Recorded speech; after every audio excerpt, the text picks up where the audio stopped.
Hey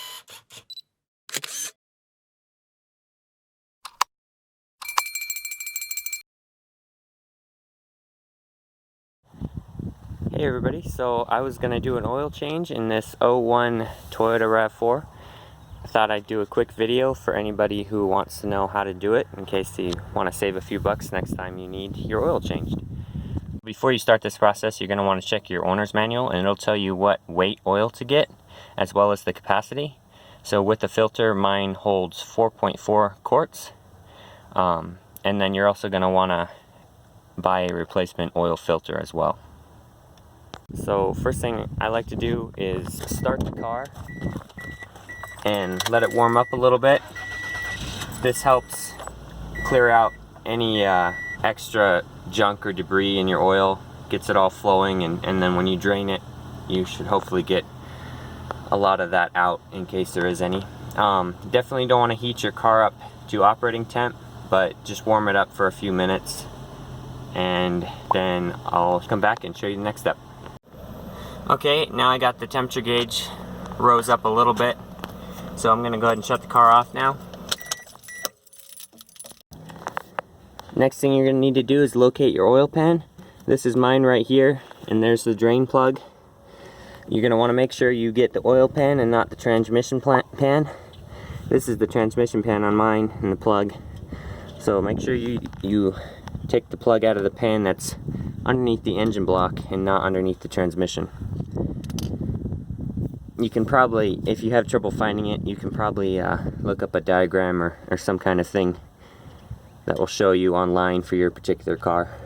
Then you're going to want to go ahead and crack your plug loose with a wrench, just a little bit, so you can get it out with your finger. Then you can go ahead and pull your oil drain pan over and take the plug the rest of the way out. Be sure and have a rag handy, because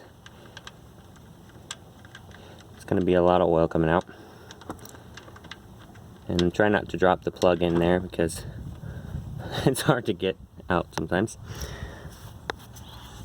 Wipe your plug off nice and clean. And then to make the oil drain a little bit faster, you can go ahead and remove your oil fill cap, or at least take it loose. And you can just leave it sitting there to cover the hole, but just take it loose, so that'll make it drain a bit faster. And then I'm going to go ahead and wait for that to drain, and I'll be back.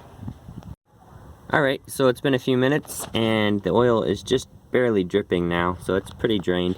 Next, you're going to need to locate your oil filter. Mine's right here next to the pan. On some cars it's on the side of the engine block up in the engine compartment. It just depends where yours is, so you'll have to find yours. And then you're going to want to take that loose, make sure your pan's under it, and there'll be some oil in that as well still. And then once you have that port showing like that, I always like to wipe that all off, make sure it's nice and clean. And I'm also going to wipe off the port for the plug, and then put the plug back in. Okay, so the port's nice and cleaned off. You can move your oil pan out of the way and thread the plug back in. Grab your wrench and tighten that back up. Don't want to make it incredibly tight, but pretty snug. Just try to make it how it was when you took it off. Then we'll put the filter back on. I already wiped off that port, so it's nice and clean. So we can go ahead and thread the new filter on. This is the oil and filter that I bought for my car. My car has over 200,000 miles on it, so I always get the high mileage. And here's the filter. But like I said, you'll have to check with your engine service manual and see what oil and filter your car will take. Before you put your new filter on, it's always a good idea to put a little bit of oil on the gasket. I'm going to use some of the old oil and just put a little bit around the gasket. Not a lot, but just that helps it so it doesn't get stuck next time you take it off. It comes off a little easier. And on these filters, they'll normally say to spin it up to where it makes contact on the gasket, and then spin it one more full turn. So just whatever your filter says, do that. So like it said, spin it up till it makes contact. So it's just making contact right there. And then I like to find something on the side you can identify, like the M and Fram, and then spin it around.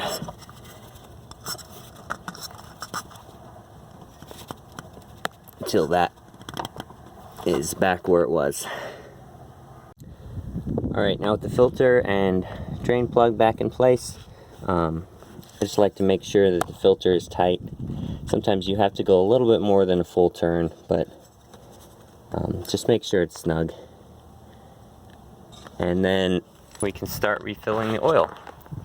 So like I said, my car takes 4.4 quarts, so you'll have to figure out how much yours takes. There's normally a level indicator on the can, so I'm just going to watch that till I get to about 4.5 quarts out of there. Get a nice clean funnel in your fill port, and then you can fill it with the new oil. Probably can't see it, but there's just about, the level's right about there, so there's just about half a quart left. So now you can remove your funnel, reinstall your fill cap, and now you're going to want to check your level just to make sure that you got enough in. But in order to do that, you're going to need to run the car for a few minutes. And what that does is it puts oil in the entire system and also fills up the oil filter, because you're going to want to check it with the filter full. So run the car for a few minutes.